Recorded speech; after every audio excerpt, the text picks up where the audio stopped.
mengungkap misteri ijazah Pak Joko Widodo. Ya.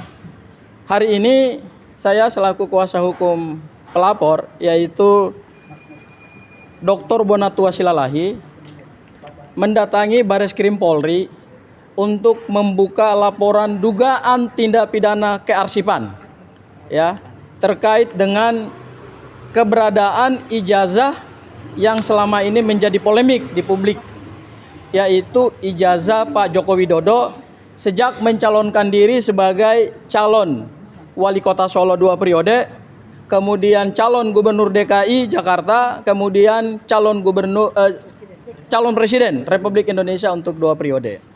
Hari ini yang kami buka laporan di Bareskrim Polri itu terkait dugaan tindak pidana kearsipan yang diatur dalam Undang-Undang Nomor 43 Tahun 2009 tentang kearsipan. Siapa saja terlapornya? Yang pertama adalah Komisioner atau Sekjen KPU RI periode 2014 sampai 2024. Kemudian yang kedua, Komisioner atau Sekretaris KPU DKI Jakarta periode 2012 dan 2017.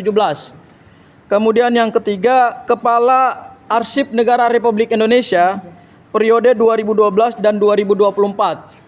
Kemudian pejabat Kepala Dinas Perpustakaan dan Kearsipan Pemprov DKI Jakarta periode 2012 dan 2017. Kemudian pejabat Kepala Dinas Perpustakaan dan Kearsipan Pemkot Surakarta periode 2005 sampai 2015. Dan yang terakhir adalah Komisioner dan Sekretaris KPU Kota Solo 2005 dan 2010.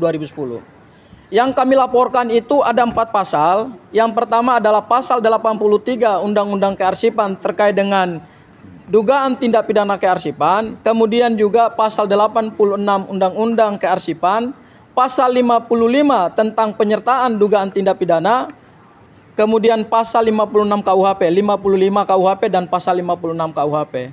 Yang kami laporkan ini materi pokoknya adalah mengungkap keberadaan ijazah Pak Joko Widodo yang sampai hari ini belum diarsipkan di dalam Lembaga Kearsipan Daerah dan Kearsipan Nasional atau ANDRI. Kenapa?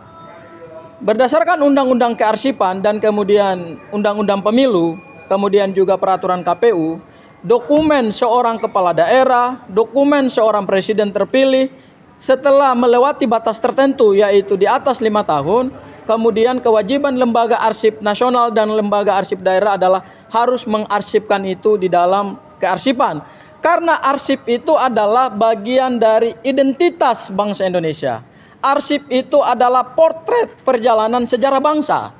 Jokowi pernah memenangkan pertarungan Gubernur Jakarta melalui pilkada langsung dan memenangkan pemilihan presiden 2 periode yang dipilih langsung oleh rakyat. Tapi sampai hari ini keberadaan ijazah itu belum sama sekali diarsipkan. Kami tidak berbicara tentang keaslian ijazah atau tidak, palsu atau tidak palsu.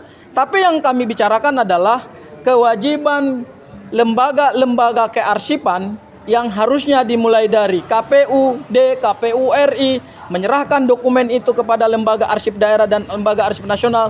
Kewajiban mereka adalah menjaga dokumentasi ijazah. Kenapa sampai hari ini keberadaan ijazah itu belum terungkap? Ini menjadi semacam satu tanda bahwa ijazah Pak Joko Widodo itu sampai hari ini memang masih misterius. Ya, misterius itu tentu misterius dari sisi keberadaannya. Sehingga tentu ini akan menjadi satu tantangan hukum baru lagi ke depan. Dokumen ijazah Pak Joko Widodo ini kemudian semakin hari semakin menggelinding. Bukan hanya ada laporan di Polda Metro Jaya yang sama-sama kita tahu sudah ada tersangka yang ditetapkan oleh Polda Metro Jaya, tetapi juga ini akan membuka kotak Pandora baru bahwa bukan hanya orang yang sedang meneliti ijazah Pak Joko Widodo kemudian hari ini menjadi tersangka, tetapi lembaga-lembaga yang mempunyai otoritas yang diberikan kewenangannya oleh undang-undang, dibayar oleh APBN, menjalankan undang-undang kearsipan. Kenapa ijazah Pak Joko Widodo itu sampai hari ini tidak diarsipkan oleh Lembaga Arsip Daerah dan Lembaga Arsip Nasional? Nah, pelapor yaitu Bapak Dr. Bonatua Silalahi ini adalah seorang peneliti Scopus. Ya, beliau adalah peneliti yang hasil penelitiannya itu masuk ke jurnal internasional. Laporan kami hari ini adalah karena Pak Bonatua ini sudah kecewa dengan jawaban yang selama ini diberikan oleh lembaga-lembaga yang dimintai transparansi dan akuntabilitasnya terkait dengan dokumen ijazah Pak Joko Widodo.